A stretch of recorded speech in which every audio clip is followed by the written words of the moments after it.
Muito bem, prezados amigos, sejam bem-vindos a mais uma aula de História do Brasil nesse nosso canal no YouTube. Hoje nós vamos falar um pouco a respeito da Revolução de 1930 aqui no Brasil, que acabou, pôs fim ao período da República Velha, ou da Primeira República, e levou ao poder a figura de Getúlio Vargas, que governará o Brasil de 1930 a 1945, e depois, mais tarde, voltará a governar o Brasil de 1951 até 54, quando ele comete suicídio. Então, a figura de Getúlio Vargas, ela vai dominar a cena política do Brasil durante um quarto de século, praticamente, de 1930 até 1954. Para nós compreendermos esse processo que o levou ao poder em 1930, nós precisamos dar uma olhada em como era o estado das coisas ao final do governo de Washington Luiz, o último presidente da República Velha. Washington Luiz subiu ao poder em 1926, eleito pela oligarquia de São Paulo. Né? Então nós sabemos que durante o período da República Velha, da Primeira República, havia aquele acordo tácito entre os estados de São Paulo e de Minas Gerais para apoiar alternadamente candidatos à presidência da República. Então, a um candidato de São Paulo se sucederia um candidato de Minas Gerais. Essa política foi chamada a política do café com leite. Né? Agora, em 1930, Washington Luiz, que havia sido indicado pela oligarquia paulista, ele vai romper este acordo e, ao invés de nomear para a sua sucessão, ao invés de apoiar para a sua sucessão um candidato de Minas Gerais, ele vai propor um candidato de São Paulo, o governador de São Paulo, Júlio Prestes. Nós não sabemos exatamente se havia se o que predominou nessa decisão de Washington Luiz foi um componente psicológico ou um componente político. Mas o fato é que essa decisão que ele tomou rompeu de maneira definitiva o acordo tácito que vinha mantendo a estabilidade na República. E nós devemos nos lembrar que a década de 1920 vai ser uma década especialmente marcada por revoltas provenientes das bases das Forças Armadas, que são as revoltas tenentistas. Então, o governo anterior ao de Washington Luiz, o do mineiro Arthur Bernardes, vai ser marcado por várias dessas revoltas, e o Brasil vai passar, durante o período de 1922 até 1926, vários longos períodos de estado de sítio. Então, eu até comento em outra ocasião com vocês, que o Brasil... que o governo federal chegou a bombardear a cidade de São Paulo, quando houve aqui uma revolta na década de 20. Né? É uma situação inimaginável para nós nos dias de hoje, mas isso efetivamente aconteceu. O governo de Washington Luiz, que se seguiu ao de Arthur Bernardes, e que durou de 1926 a 1930, foi um governo relativamente tranquilo. Washington Luiz se dedicou especialmente a manter a estabilidade financeira do país, a estabilidade nas contas públicas. E também se ocupou de atender aos interesses da oligarquia cafeicultora, produtora de café. Agora, um primeiro fator que criou, um primeiro fator que balançou a estabilidade do governo Washington Luiz foi a crise de 1929.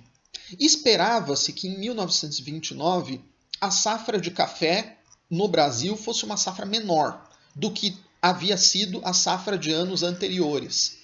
Mas os cafeicultores brasileiros, eles se animaram com a perspectiva de ampliarem suas vendas e chegaram até mesmo a pedir empréstimos ao governo para plantar café.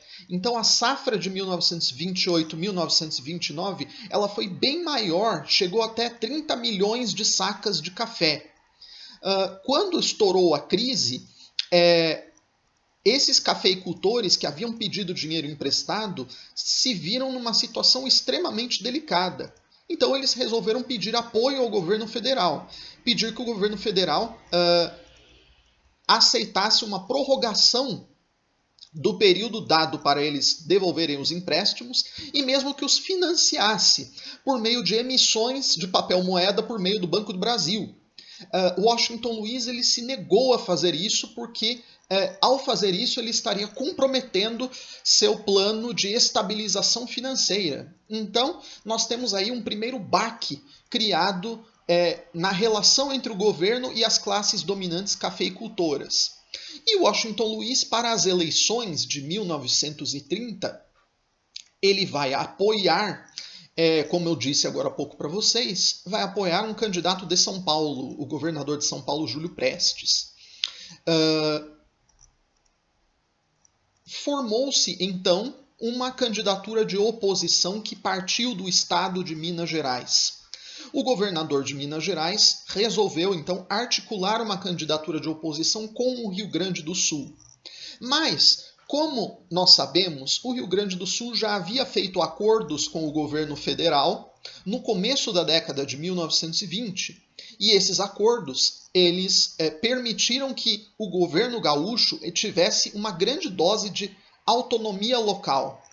Portanto, para trazer os gaúchos para uma candidatura de oposição que rompesse com o governo federal, os mineiros tiveram que oferecer aos gaúchos a presidência da República. Então propuseram, o governador de Minas propôs que liderasse essa candidatura de oposição Getúlio Vargas, que já era um político importante e influente no Rio Grande do Sul. Essa candidatura de oposição, ela se articulou num movimento que recebeu o nome de Aliança Liberal. Né? A Aliança Liberal ela buscou englobar em si muitos elementos que estavam insatisfeitos com a política da República Velha, da Primeira República. Então, ela propunha um projeto político de certa modernização.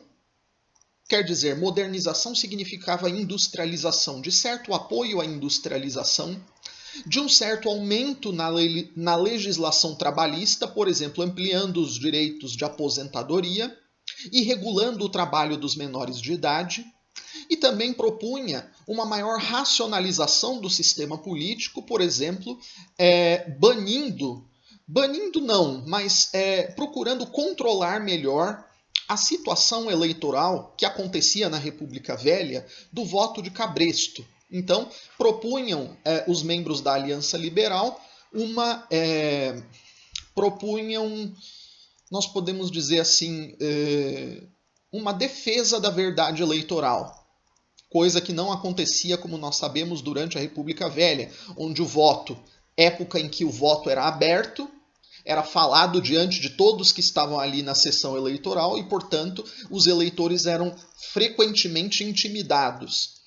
Mais ainda, a apuração dos votos ela era feita por homens ligados aos senhores de terra locais. Portanto, essas apurações elas frequentemente contavam com votos de pessoas já defuntas, elas também manobravam e anulavam votos que haviam sido dados para candidatos de oposição àqueles que estavam sendo apoiados pelo senhor de terras local, e assim sucessivamente. Então a Aliança Liberal ela propunha uma maior modernização e uma maior racionalização do sistema político e eleitoral. Isso não impediu que nos estados em que os candidatos eram da Aliança Liberal, ou melhor, isso não impediu que os estados de onde vinham os candidatos da Aliança Liberal fraudassem as suas votações. Então, por exemplo, no Rio Grande do Sul, de onde veio Getúlio Vargas, Getúlio Vargas, teve quase 300 mil votos contra menos de 1.000 votos de Júlio Prestes. Então nós podemos ver que a máquina eleitoral ela continuou funcionando. Muito bem. Em meados de 1930, quando acontece a eleição, Júlio Prestes vai vencer. Júlio Prestes vence com uma larga margem, então nós sabemos que a máquina eleitoral funcionou, a máquina eleitoral com todas as suas fraudes e abusos que nós já conhecemos. Mas alguns dos membros da Aliança Liberal não se contentaram com o resultado Então, eles propuseram pegar em armas para depor o presidente Washington Luiz, impedir que Júlio Prestes tomasse posse e alçar Getúlio Vargas à posição de presidente. Essa conspiração para pegar em armas, inicialmente ela contou com poucos adeptos, né? Mas ela vai ganhar força a partir do assassinato do vice de Getúlio Vargas na chapa pela qual ele concorreu na Aliança Liberal. E o nome desse vice era João Pessoa, e ele foi assassinado em uma confeitaria do Recife. A morte de João Pessoa, ela envolveu um elemento de ordem pessoal, mas também um elemento de ordem política. João Pessoa havia sido governador da Paraíba e ele tentou fazer uma administração modernizadora na Paraíba e que descontentou os membros das elites locais. Então João Pessoa ele vai ser morto por um adversário político quando estava no Recife, em Pernambuco. O nome desse adversário era João Dantas. Então João Dantas matou João Pessoa e isso levantou o estopim da conspiração política para depor Washington Luiz e impedir a posse de Júlio Prestes e levar Getúlio Vargas ao poder. Então, organiza-se uma força militar com base comandada em grande medida por um homem que tinha feito carreira no Rio Grande do Sul, por um militar chamado Góes Monteiro. E essa força militar ela vai se articular em Minas Gerais e no Rio Grande do Sul e vai se dirigir ao Rio de Janeiro para depor o presidente. O estado de São Paulo, logicamente, que havia se beneficiado da eleição de Júlio Prestes, não vai apoiar o movimento. Mas os revoltosos que estavam buscando derrubar Washington Luiz, eles vão se dirigir ao estado de São Paulo, onde se realizaria uma batalha chamada Batalha de Itararé. E essa batalha acaba não acontecendo, então entra para a história como a batalha que nunca aconteceu. Por quê? Porque uma junta militar no Rio de Janeiro depõe Washington Luiz antes dessa batalha tomar lugar. Então, os revoltosos eles atravessam o estado de São Paulo e Getúlio Vargas chega ao Rio de Janeiro e termina com a junta militar e assume o poder como chefe de um governo provisório. Para concluir essa aula, eu gostaria de chamar a atenção de vocês para os elementos que foram levados ao poder com a subida de Getúlio Vargas à presidência em 1930. Então, quem acabou perdendo com a Revolução de 30 foram as elites tradicionais cafeeiras. E quem que acaba ganhando e subindo ao poder junto com Getúlio Vargas? Em primeiro lugar, as Forças Armadas. As Forças Armadas adquirem uma proeminência muito maior do que possuíam na República Velha. Em segundo lugar, uma aliança entre a burguesia industrial e setores da classe trabalhadora urbana. Nós comentamos que de 1914 até 1918 houve uma industrialização incipiente no Brasil. Então esses setores que vão surgir nessa época e vão se fortalecer lentamente ao longo da década de 1920 vão ser favorecidos com a chegada de Getúlio Vargas ao poder em 1930.